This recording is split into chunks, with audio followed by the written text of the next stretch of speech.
আসসালামু আলাইকুম সুপ্রিয় শিক্ষার্থী বন্ধুরা, আজকে আমরা দেখব ভগ্নাংশের ছোট বড় নির্ণয় করার কৌশল। এই ধরনের প্রশ্ন কিন্তু এমসিকিউ পরীক্ষাতে প্রায়ই আসে। তো এই ধরনের প্রশ্ন অতি দ্রুত সমাধান করার জন্য আমরা যে টেকনিকটা ফলো করি সেটা হচ্ছে আড়াআড়ি গুণ পদ্ধতি। তো সেই পদ্ধতিটির সাহায্যে আজকে আমরা এই অঙ্কগুলো সরাসরি সমাধান করার চেষ্টা করব। চলুন প্রথম অঙ্কটি দেখি। প্রথম অঙ্ক বলছে নিচের ভগ্নাংশগুলোর মধ্যে কোনটি বৃহত্তম। তো যখন এই অঙ্ক করতে হয় তখন আমরা জানি কি এটাকে লব বলে, উপরে যেটা লব নিচে থাকে হর।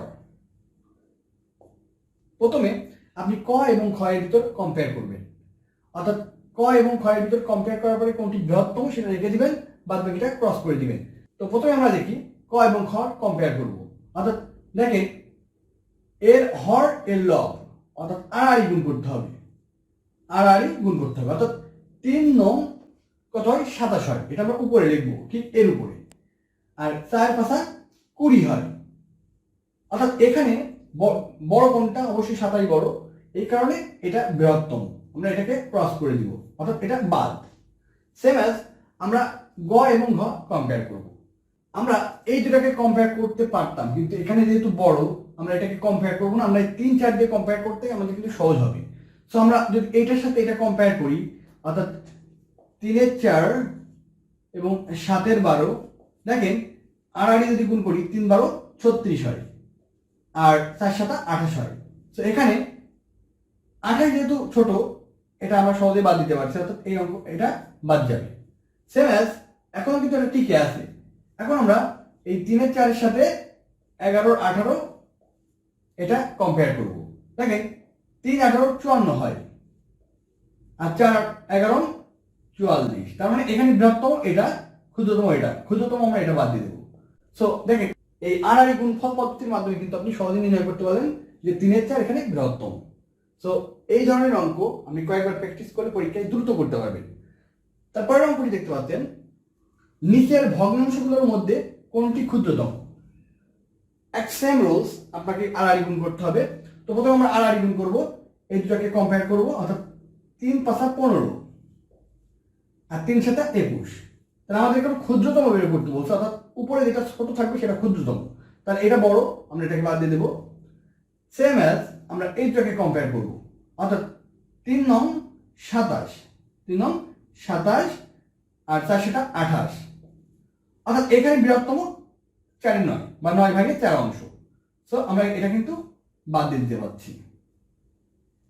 এবার দেখেন 3 এর 7 আমার এবং 4 এর 11 ভাগে 4 অংশ, এটা কম্পেয়ার করবো, অর্থাৎ 3 11 কত হয় 33 হয়, আর 4 7 28। সেখানে বৃহত্তম কিন্তু 7 ভাগে 3 অংশ, অর্থাৎ আমাদের এটা বাদ। সো এখানে সবচেয়ে ক্ষুদ্রতম আসছে আমাদের 4 এর 11, অর্থাৎ 11 ভাগে 4 অংশ, এটি অ্যান্সার। সো এই পদ্ধতির মাধ্যমে কিন্তু আপনি খুব দ্রুত এই ধরনের প্রশ্ন সমাধান করতে পারবেন। তো এরপরে আমরা আরো দুটি প্রশ্ন দেখবো, অর্থাৎ বৃহত্তম ক্ষুদ্রতম কিভাবে নির্ণয় করতে পারেন প্র্যাকটিস করব। দেখেন প্রথম প্রশ্নটিতে আবার বলা হচ্ছে কোনটি বৃহত্তম। সো আবার সেম পদ্ধতি অবলম্বন করবেন, প্রথমে দুইটাকে কম্পেয়ার করবেন, অর্থাৎ এটা যদি আমরা আড়াআড়ি গুণ করি তাহলে 7 2 14, 3 5 15, বড় কোনটা, অবশ্যই এটা বড়, এই জন্য আমাদের এটা ক্রস দিয়ে দিব। এরপর যেহেতু এখানে ছোট সংখ্যা আছে, এখানে সরাসরি আপনি কম্পেয়ার করতে পারতেন, 5 9 45, 4 11 44, এখানে ক্ষুদ্রতম অবশ্যই এটা, আমাদের যেহেতু বৃহত্তম বের করতে বলছে আমরা এটাকে ক্রস দিয়ে দিব। এখন আমাদের অবশিষ্ট থাকছে দুইটা, অর্থাৎ 2 5 11 5 অংশ, এটা কম্পেয়ার করব। অর্থাৎ এখানে যদি আমরা আড়াআড়ি গুণ করি দেখেন 5 5 25 হয়, আর 2 11 22 হয়, তাহলে এখানে বৃহত্তম কোনটা, 11 ভাগের 5 অংশ। সো অ্যান্সারটি হবে এটি।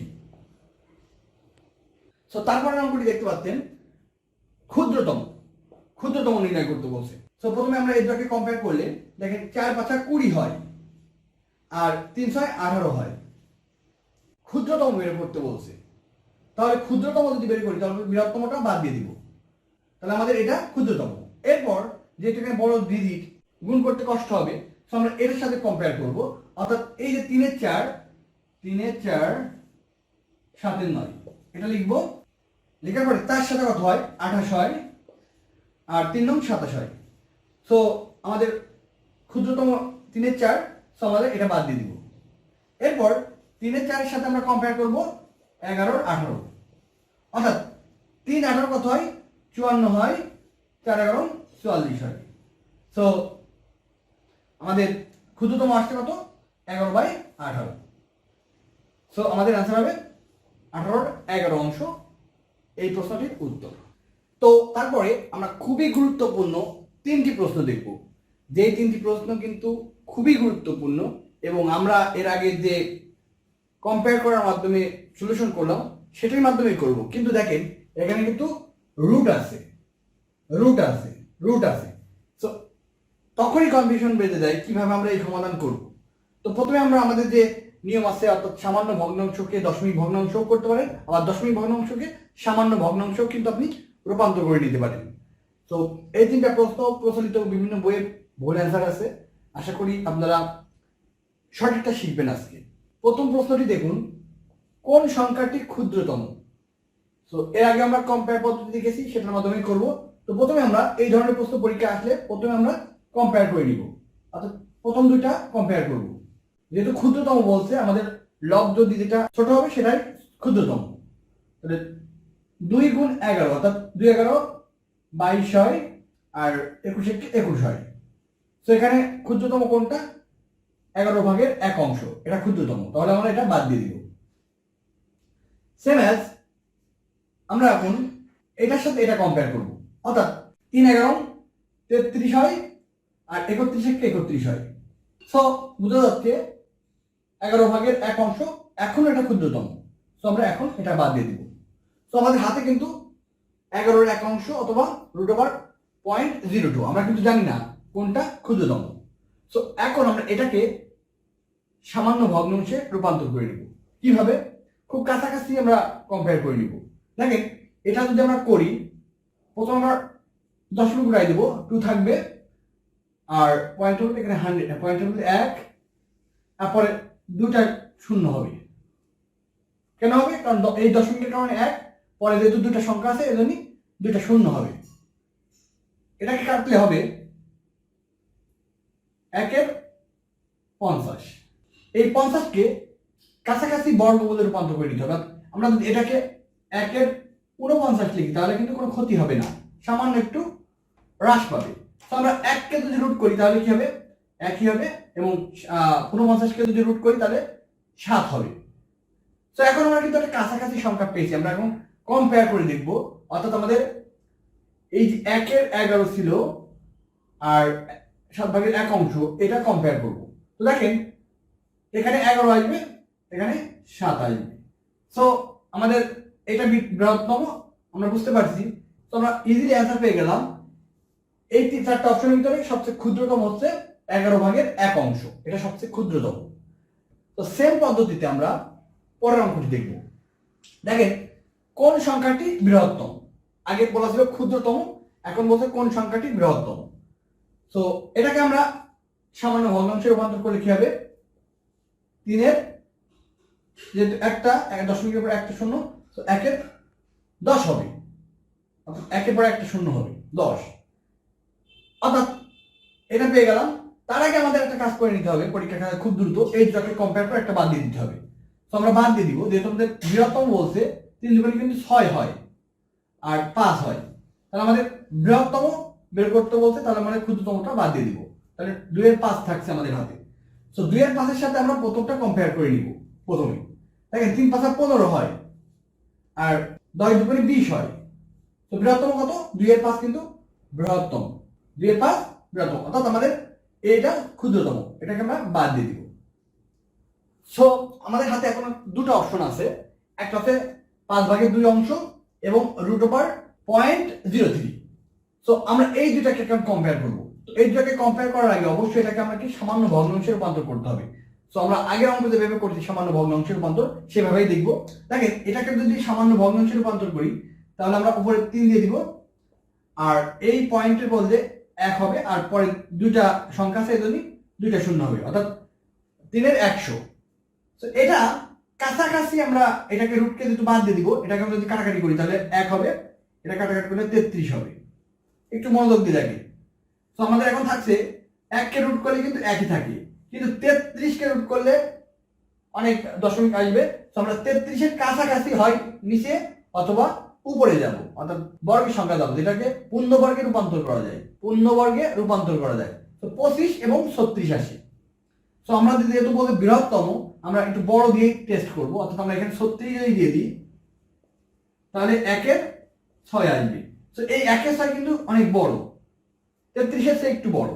তো 1 এর 6 এর সাথে আমরা 2 এর 5 এটা কম্পেয়ার করব, করলে আমরা কনফিউশন দূর হয়ে যাবে। দেখেন এখন যদি আমরা এটাকে কম্পেয়ার করি তাহলে 5 একে 5 হয় আর 6 দুগুণে 12 হয়।